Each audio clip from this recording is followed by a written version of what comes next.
climat de tension qui ne cesse de se dégrader entre l'Algérie et le Maroc et les déclarations inquiétantes et alarmantes du chef de la diplomatie marocaine, Nasser Bourita, sur l'éventualité d'une guerre. Trois remarques s'imposent. D'abord, le premier point, certaines sources algériennes nous reprochent, Boulek Abdou Samar, il est bien, c'est un bon journaliste, on aime bien ce qu'il fait, mais on n'aime pas quand il critique pas le Maroc. Comment je peux m'intéresser à Israël et au Maroc alors que mon propre pays souffre dans la sinistrose la plus absolue? Dans un pays comme l'Algérie, il y a des pénuries, il y a de la pauvreté, l'appauvrissement, des scandales de corruption. Il veut nous faire croire que le mal qui menace l'Algérie vient des gouvernements étrangers, des régimes étrangers, des États étrangers comme Israël et le Maroc ou les Émirats arabes unis. Ce qui est complètement faux. On n'a pas rompu les relations avec le Maroc après l'alliance militaire avec Israël, on l'a rompu avant, chronologiquement parlant. Fait une médiation avec l'Union africaine directement. Et je dis, c'est les dirigeants marocains à un moment donné, il faut qu'on se parle, il faut qu'on leur parle, il faut qu'on trouve un compromis pour vers la guerre. Quel est l'objectif de cette guerre? Vous voulez qu'on occupe le Sahara occidental? Vous voulez que la Sahara occidental soit intégrée au territoire algérien? Le climat de tension qui ne cesse de se dégrader entre l'Algérie et le Maroc et les déclarations inquiétantes et alarmantes du chef de la diplomatie marocaine, Nasser Bourita, sur l'éventualité d'une guerre entre l'Algérie et le Maroc, les accusations portées officiellement par les autres, par un haut responsable marocain qui est Nasser Bourita, qui impute à l'Algérie une volonté manifeste de déclencher une confrontation militaire avec le Maroc. Cette émission a suscité beaucoup de réactions. Je m'en réjouis parce que nous sommes, je le dis en toute modestie, mais malheureusement, en tout cas du côté algérien, même du côté marocain, il faut le dire, l'un des rares médias qui essaie de faire de la pédagogie, de l'apaisement, qui appelle à la réconciliation, à la négociation, qui essaie d'expliquer les faits sans accabler les uns et les autres, de faire preuve de droiture, d'objectivité. Alors, après cette émission, j'ai eu beaucoup de débats avec des amis et des sources algériennes. Et je me suis dit, c'est bien de continuer avec notre émission pour mettre les points sur les i, pour apporter des explications. Même des amis marocains m'ont contacté. Et chacun apprécie selon ses valeurs, selon sa vision, selon son idéologie, selon sa pensée, ce que nous avons dit pendant plus d'une trentaine de minutes. Pourquoi la guerre? Pourquoi on en est arrivé à ce stade de tension entre les deux pays où la première fois une confrontation militaire directe est envisagée alors que aucun des dirigeants des deux pays, aucun des régimes des deux pays n'a pu envisager cette option dangereuse et chaotique depuis 1976, la dernière année où il y a eu des escarmouches, des affrontements isolés militaires d'une ampleur extrêmement limitée entre l'Algérie et le Maroc à travers les batailles d'Amgala 1 et d'Amgala 2. Trois remarques s'imposent. D'abord, le premier point, certaines sources algériennes nous reprochent, Boulek Abdou Samar, il est bien, c'est un bon journaliste, on aime bien ce qu'il fait, mais on n'aime pas quand il critique pas le Maroc. On n'aime pas quand il dénonce pas l'Israël. Je m'appelle Abdou Samar. Je dirige un média qui s'appelle Algérie Part. Nous, notre mission n'est pas de critiquer les gouvernements des autres pays. Comment je peux m'intéresser à Israël et au Maroc alors que mon propre pays souffre dans la sinistrose la plus absolue? Dans un pays comme l'Algérie, il y a des pénuries, il y a de la pauvreté, l'appauvrissement, des scandales de corruption. Je venais les affaires du PDG de Sonatrach, les Ali Aoun, les affaires de Ali Aoun récemment, les scandales qui ont éclaté à Air Algérie, à Sonalgaz, à l'aéroport d'Alger, tout ce que nous avons révélé récemment autour de certains personnages de l'institution militaire, de certains personnages du clan Tebboune, l'affaire Velizine Benchir, le patron de la police algérienne. On a beaucoup de pain sur la planche. Vous savez, nous ne sommes qu'une équipe extrêmement réduite. Et encore, quand je dis équipe, les gens ne me croient pas parce qu'effectivement, je suis tout seul.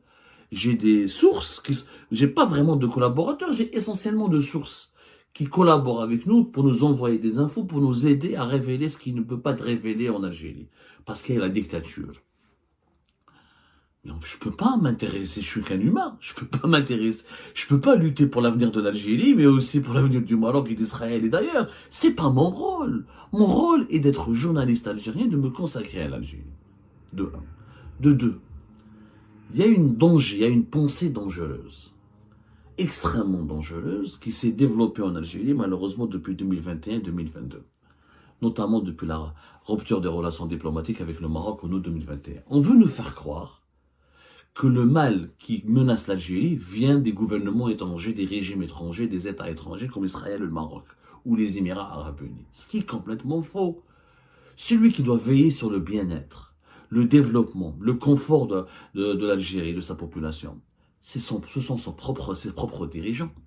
Est-ce que c'est de la faute du Maroc et d'Israël s'il y a autant de prisonniers politiques en Algérie? Est-ce que c'est la faute du Maroc ou d'Israël s'il y a des pénuries de produits de large consommation en Algérie? Est-ce que c'est la faute du Maroc ou d'Israël s'il y a un appauvrissement des ménages algériens, une inflation à 2 chiffres, une industrie qui est toujours en panne, une économie qui est en berne, une diversification de l'économie qui est bloquée, des pénuries de voitures, de café, de pneus, de médicaments, etc., etc. Si le pays est fermé et autoritaire, s'il ne crée pas de richesse et d'emploi, est-ce que c'est de la faute du Maroc ou d'Israël ou des Émirats? Bien sûr que non. La faute incombe essentiellement aux dirigeants Abdelmadjid Tebboune.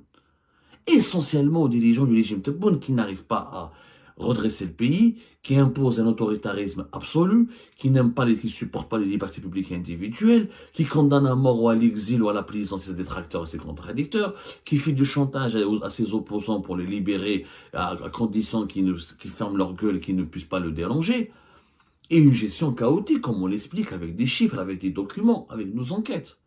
La corruption, elle s'est aggravée. Au point où nous avons un ministre qui est encore en poste alors que son fils est en prison et sa fille sous contrôle judiciaire pour des pratiques de corruption. On a un PDG sur un acte de caca qui est pire que Chekib Khalil et ses prédécesseurs.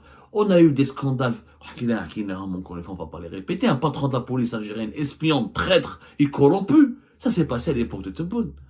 Ça s'est pas passé à l'époque de Abdelmadjid d'Abdelaziz Bouteflika. Maintenant, les menaces externes peuvent-elles justifier la régression interne? Absolument pas. Les mêmes menaces auxquelles était confronté Abdelmadjid Tebboune se sont présentées ou a été exposées au régime de Bouteflika. À l'époque de Bouteflika, il y avait les mêmes menaces. Il y avait la guerre en Libye, il y avait la guerre au nord du Mali, il y avait des problèmes au Sahel, il y avait Boko Haram, les mouvements terroristes qui se propageaient au Sahel. Il y avait les mêmes divergences, les mêmes conflits, les mêmes malentendus avec le Maroc. Pourquoi à l'époque du régime de Bouteflika, il n'y a pas eu autant de persécutions politiques, autant de pauvreté, autant de déficit budgétaire, autant de pénuries, autant d'indisponibilité des produits de la consommation, avec un dinar autant à l'époque de Bouteflika, 1 euro ne valait pas 250 dinars. 1 euro n'a pas valu plus de presque 260 dinars. Pourtant, c'est les mêmes données, au contraire. Aujourd'hui, avec l'époque Tebboune, la Libye elle est plus ou moins pacifiée. Dans les pays du Sahel, la France a été dégagée, la Russie, il y a eu de nouveaux régimes militaires qui réalisent qu'on le veuille ou non des performances importantes en matière de lutte contre le terrorisme. Il y a un armement important dans les pays. Il y a des données géopolitiques, normalement, qui sont favorables au régime Tebboune. La crise énergétique et le conflit en Ukraine a été plus bénéficiaire à l'Algérie qu'autre chose, puisque on a pu, les prix du pétrole et du gaz ont explosé, ont augmenté entre 50 et jusqu'à 100%. Le baril du pétrole, il a dépassé les $100. Le régime Bouteflika n'a connu ça qu'en 2008 ou en 2009. Le dernier mandat de Bouteflika de 2014 à 2019, c'était le choc pétrolier. Le prix du pétrole a baissé jusqu'à moins $60. Donc, la Covid, mis à part l'épreuve de la pandémie de la Covid-19, qui a duré de 2020 à 2021, les trois dernières années du régime Tebboune n'ont été normalement que du bénéfice pour Tebboune, parce que la crise énergétique de l'Ukraine devait permettre à l'Algérie de s'enrichir, de gagner plus. Or, l'État algérien, le régime s'est enrichi, la population s'est appauvrie. Donc, l'impact des menaces externes sur les équilibres internes de l'Algérie ne sont pas aussi effrayants, aussi déstabilisateurs, aussi importants. La seule chose qui a changé, le seul paramètre qui a changé entre l'époque de Bouteflika et l'époque de Tebboune, c'est effectivement l'alliance entre Israël et le Maroc. Ok. La question maintenant qu'on devrait poser, quelle est la responsabilité du régime algérien dans cette alliance? Je l'ai toujours dit, on l'a dit, fait Algérie part. Et on a invité à ce débat. Si l'Algérie n'avait pas maintenu, si le régime algérien n'avait pas maintenu sa politique extrêmement hostile contre le Maroc, en faisant de de la question du Sahara occidental une cause nationale, en armant toujours le Polisario, en soutenant éternellement le Polisario, en refusant tout compromis avec le Maroc concernant la question du Sahara occidental. Est-ce que l'Algérie n'a pas poussé indirectement, pour ne pas dire directement le Maroc, à se réfugier dans cette alliance avec Israël? Le Maroc on l'a enfermé depuis la fermeture des frontières. Début des années 2000, il y a eu des gestes d'apaisement à l'époque de Bouteflika avec Mohamed VI. Quand Hassan II était mort, qui était le roi le plus hostile contre l'Algérie, on va dire. Le monarque marocain le plus anti-algérien. Mais qui dit Mohamed VI? Il y a eu l'obligation de visa pour les Algériennes et les Algériens à partir de 2004. Bouteflika a fait la même chose à partir de 2005. Il y a eu un apaisement un petit peu. Les problèmes algéro-marocains étaient gérés, mais j'étais géré convenablement à l'époque de Bouteflika. Il n'y avait pas de rupture des relations diplomatiques, rupture des liaisons aériennes. Il n'y avait pas la même intensité. Il y avait toujours les mêmes problèmes. Ils n'étaient pas aussi intenses. Mais avec l'époque de Tebboune, le régime de Tebboune, il a pratiqué une politique anti-marocaine extrêmement grave. D'ailleurs, chronologiquement parlant, soyons honnêtes, la rupture des relations diplomatiques entre les deux pays, août 2021, elle a précédé l'alliance militaire, l'officialisation de l'alliance militaire entre le Maroc et Israël en novembre 2021. On n'a pas rompu les relations avant l'alliance militaire entre Israël et le Maroc. On n'a pas rompu les relations avec le Maroc après l'alliance militaire avec Israël. On l'a rompu avant, chronologiquement parlant. En fait, dès qu'il y a eu la reconnaissance américaine de la souveraineté du Maroc sur le Sahara occidental, dès qu'il y a eu la reprise des tensions entre le Polisario et le Maroc en décembre 2020, l'Algérie a commencé à revoir ses relations, à pratiquer une politique anti-marocaine. Ya Bibi. Derrière, tu encercles le Maroc, tu soutiens le Polisario, tu vas l'armer, et tu fais des démonstrations militaires incessantes, tu fais des défilés militaires, et tu adoptes un discours martial anti-marocain. Comment voulez-vous que les Marocains n'aient pas peur? Ils disent que j'ai peur, ils ont eu peur, ils ont fait une alliance avec Israël. Pour rééquilibrer ou pour changer les rapports de force avec l'Algérie. Maintenant, si on change d'approche, si on accepte de négocier la paix, comme l'aura dit un grand homme d'État français, Georges Clemenceau, il est plus facile de faire la guerre que la paix. C'est facile de faire la guerre. L'Allemagne et la France ont fait 2 guerres mondiales. À la fin, ils ont abouti à quoi? Des millions de morts pour à la fin faire la paix. C'est très facile de faire la guerre. Parce que là, je discute avec des amis algériens. J'ai beaucoup d'amis algériens qui sont très anti-marocains. Ils disent qu'Abdou, t'as ton seul défaut, on t'aime bien, mais tu es pro-marocain. Non, je suis pas pro-marocain, je suis pro-Maghreb. Je suis pro-la paix. Quand je leur dis, ok, vous proposez quoi? On fasse la guerre au Maroc, qu'est-ce qu'on va gagner? On va gagner quoi? Mais à part des morts. Mais à part encore plus de détresse. On a fait la guerre en Algérie, on sait ce que c'est que la guerre. Le peuple algérien sait ce que c'est que la guerre. On l'a vécu les années 90 pour protéger notre pays contre la menace islamiste. On a gagné quoi là au bout de la décennie noire? Un pays détruit, ralenti, des familles brisées, des traumatismes psychologiques, des blessés éternels. Jusqu'à maintenant, on paye le prix de la décennie noire. On a perdu une décennie, on n'a pas développé le pays. On a perdu retard les infrastructures, retard le développement numérique, retard la diversification de l'économie. Sans parler du coût humain, Ness a disparu, qu'on n'a jamais trouvé. Quel est l'objet? Donnez-moi un pays qui a pu avancer en faisant la guerre aux autres pays. Jamais de la vie. On avance toujours en faisant la paix avec les autres pays. C'est la paix qui signifie la prospérité, la création de richesses, la création d'emplois, le développement technologique. C'est la paix. Aucun pays au monde ne s'est développé en ayant des relations conflictuelles éternelles et des conflits militaires avec ses voisins, à l'exception d'Israël. Israël. Il n'y a qu'Israël qui a pu se développer en faisant la guerre tout le temps à ses voisins. Mais derrière Israël, il y avait l'Occident et les États-Unis d'Amérique. La Corée du Sud elle-même, elle a un conflit militaire et politique avec la Corée du Nord assez développé, aussi grâce à l'appui de l'Occident, et elle-même, les Sud-Coréens, comment faire la paix avec les Nord-Coréens. Il y a des Algériens, ils disent qu'on fait la guerre, on fait la guerre. Mais la guerre pour apporter quoi? Boumedine Allah yarhamou, je le cite toujours, la guerre n'est pas un jeu d'enfant. Quand Boumedine était menacé par Hassan II, il disait toujours, la guerre n'est pas un jeu d'enfant. C'est pas un jeu d'enfant, il y a des morts derrière, il y a des conséquences graves sur les infrastructures d'un pays, sur la situation d'un pays. Aujourd'hui, on le voit bien depuis la guerre en Ukraine, les guerres sont globalisées, globalisantes. Deux pays, quand ils s'affrontent, il y a deux autres belligérants, plusieurs belligérants qui rejoignent ce conflit-là. On sait tous qu'on ne va pas affronter le Maroc, que l'armée algérienne va affronter d'autres puissances derrière. Donc, ce discours martial, ce discours anti-marocain ne répond pas aux problèmes internes. Parce que le problème de l'Algérie, c'est son sous-développement, c'est son fonctionnement politique, c'est sa gestion des libertés publiques et individuelles.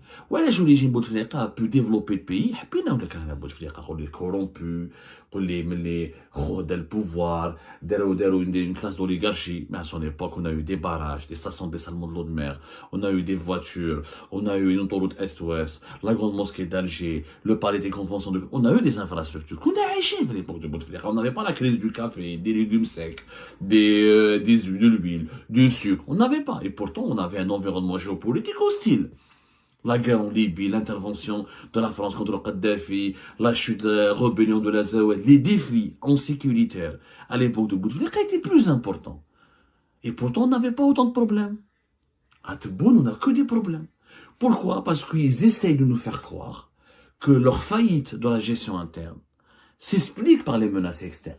Ils utilisent les menaces externes pour faire taire les Algériens et les Algériens. Pourquoi en fait le régime Tebboune? C'est très simple. En fait, tous les régimes du monde, y compris les puissances mondiales.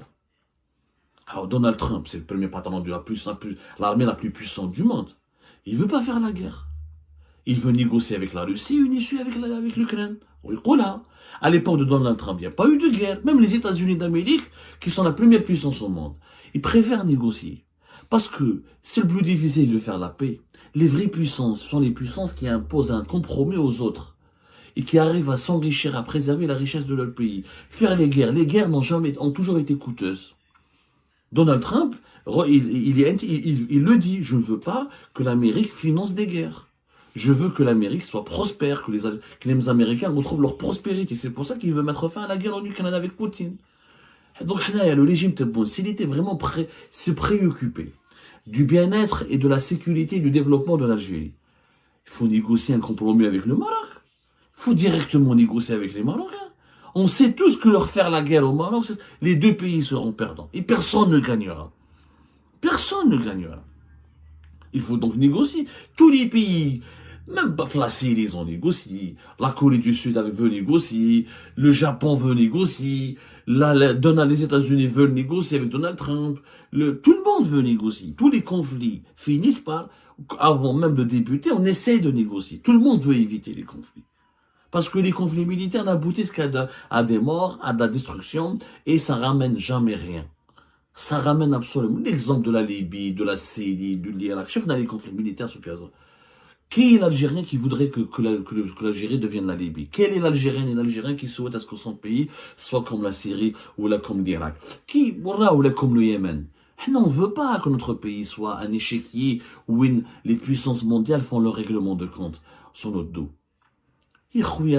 Puisque on a des diplomates, on a une possibilité de négocier avec les Marocains. Tu veux pas, le téléphone qui a proposé une médiation de l'Union Européenne. Et alors que l'Union Européenne, les deux pays les plus importants, l'Espagne et la France, reconnaissent la marocanité du Sahara occidental. C'est pas possible. Ok, mais dès la médiation de l'Union Européenne, fais la médiation de l'Union africaine.